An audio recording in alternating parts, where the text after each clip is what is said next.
안녕하십니까. 먹고 싶은 것도 많고 궁금한 것도 많은 라옥계알입니다. 춘추 전국시대에 유명한 관중이라는 재상이 있습니다. 흔히 관포지교라는 사자성어에 등장하는 바로 그 인물입니다. 관중과 포숙의 우정에 관한 내용은 다 아시죠? 익히 잘 아는 내용이라고 생각합니다. 후에 관중은 제나라의 재상이 되어서 제나라를 춘추시대에 5패로 만든 인물입니다. 후에 삼국지에 등장하는 제갈공명이 자신의 능력이 관중과 같다고 언급할 정도로 지혜로운 인물입니다. 이런 관중도 주를 잘못 선 적이 있습니다. 제나라의 왕자 중 주왕자를 보좌했는데 경쟁자인 소백왕자가 왕위를 차지하게 됩니다. 옛날에는 다 그렇듯이 반대파는 즉시 숙청의 길을 걷게 됩니다.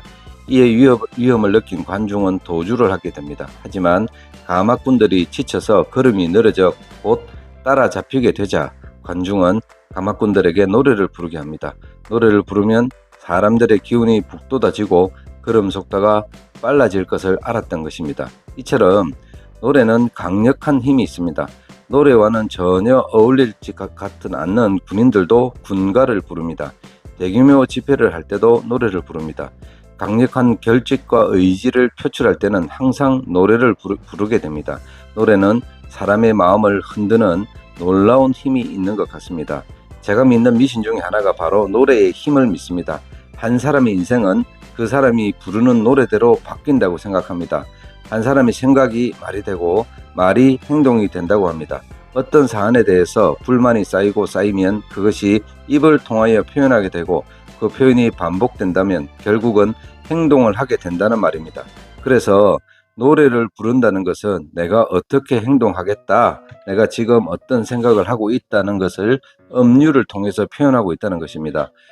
스스로 어떻게 하겠다는 생각은 하지 않았겠지만 반복으로 노래를 부른다면 우리의 생각과 마음은 이미 부르고 있는 노래대로 생각이 바뀌고 결국 행동으로 옮길 수 있다는 것입니다. 이런 우울한 생각이나 행동은 본인뿐만 아니라 다른 사람에게도 큰 영향을 미칩니다.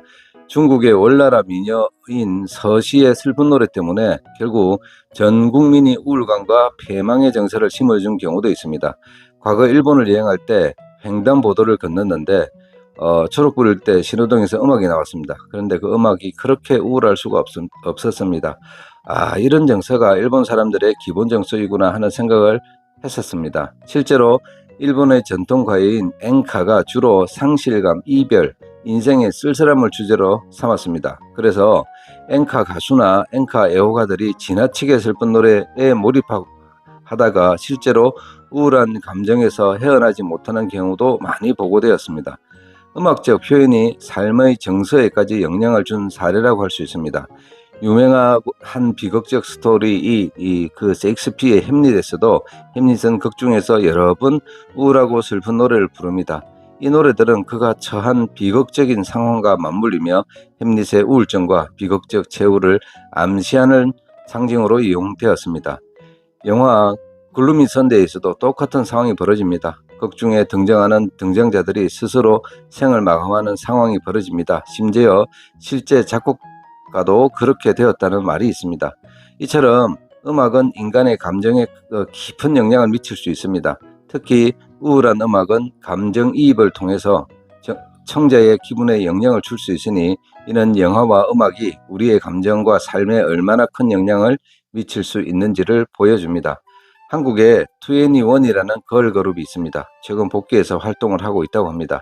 나이가 들어서 우리가 상상하는 그 비주얼은 아니었지만 이들의 노래 중에 내가 제일 잘 나가라는 노래는 이미 오래전부터 동남아 젊은이들이 모두 아는 글로벌 히트 송입니다. 이들이 부른 노래 중에서 또 아파라는 노래가 있습니다. 노래 가사를 한번 읽어 드리겠습니다. 노래로 부르긴 좀 그렇고 가사 내용을 한번 잘 보세요. 내가 준 신발을 신고 그녀와 길을 걷고 아무렇지 않게 그녀와 키스하고 내가 준 향수를 뿌리고 그녀의 품에 안고 나와 했던 그 약속을 또 다시 하겠죠. 헤어진 여자가 떠난 남자를 생각하며 부른 노래입니다. 무슨 내용입니까?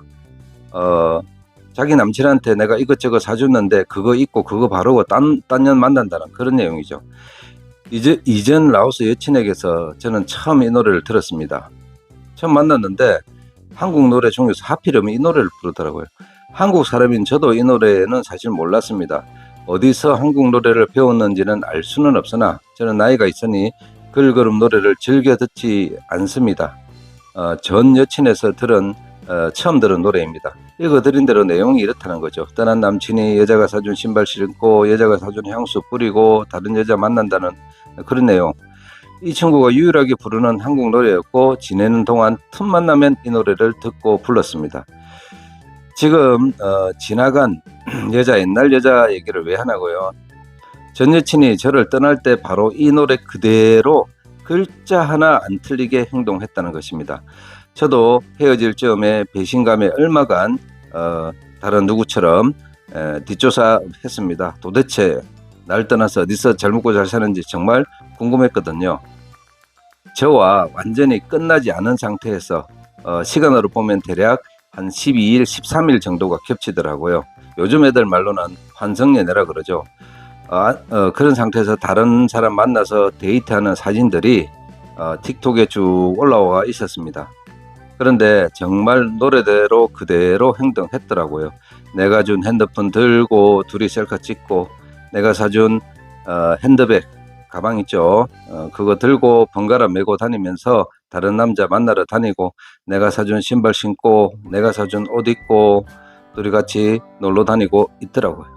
물론 전 여친이 가지고 있는 것 중에서 이것들이 최고 좋은 것들이었으니까 그랬겠지만요.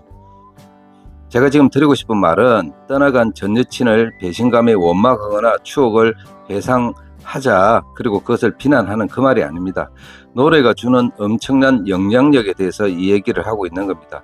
지금 가까이 있는 라오스 여친이 가까이 지내다 보면 비교적 젊은이 음악이나 노래를 많이 들을 겁니다.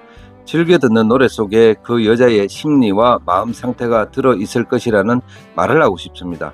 한국 노래가 아니라고요? 그럼 이렇게라도 말해보세요. 노래 참 좋은데 노래 제목 좀 써줘 하고 핸드폰 들이미세요. 주로 태국 노래겠죠. 배우고 싶다고 그렇게 말하고, 그래서 그 노래 제목 구글에 가서 가사 검색해보면 무슨 내용인지 나옵니다. 가사 내용이 이별에 관한 내용이면 그 둘은 조금 있다가 이별할 것이고, 삼각관계에 관한 내용이면 지금 다른 남자가 한 명 더 있다는 말이 됩니다. 제가 최근에 노래를 하나 배웠는데 노래가 좋아서 자꾸 반복해서 듣고 연습하고 따라 부르곤 했습니다. 나중에 가사를 번역해 보니까 완벽한 삼각관계 내용이었습니다. 여튼 이런 내용은 지저분한 내용인데, 그런데 라오스 사람들의 반응이 재미있었습니다. 한참 불타오르는 사랑을 하거나 안정된 결혼 생활, 연애 생활을 하는 사람들은 이 노래 싫어했습니다. 그런데 기회가 돼서 이 노래를 부르면 묘한 미소를 지으며 잘 듣고 호응하는 라오스 사람들도 있었습니다. 아마도 본인의 상황을 잘 묘사해서 그랬을 겁니다. 결론은 이렇습니다. 지금 부르는 노래, 듣는 노래, 좋아하는 노래, 이 노래대로 인생이 바뀔 수 있다는 겁니다. 노래는 그만큼 강력한 힘이 있습니다. 노래 가사가 대부분 작사가들, 작곡가들의 경험에 비롯해서 만들어진 수많은 스토리들을 담고 있습니다. 그래서 가장 현실적인 상황이나 심리 상태가 노래 가사에 녹아 들어 있다는 것입니다. 노래도 잘 골라서 들어야 할 것 같고 잘 골라 듣게 해야 할 것 같습니다. 노래 가사가 부정적이거나 인생에 도움이 안 되는 내용이면 제지를 할 필요도 있다는 것입니다. 본인 스스로도 좀 골라 들어야 되겠죠. 지금 부르는 노래대로 인생이 바뀝니다. 여러분도 여러분의 여친도 언어와 국적을 떠나서 말입니다. 그런데 말입니다. 지금 여러분들의 라오스 여친은 무슨 노래를 즐겨 듣고 있나요? 궁금하지 않습니까? 감사합니다. 라오 깨알이었습니다.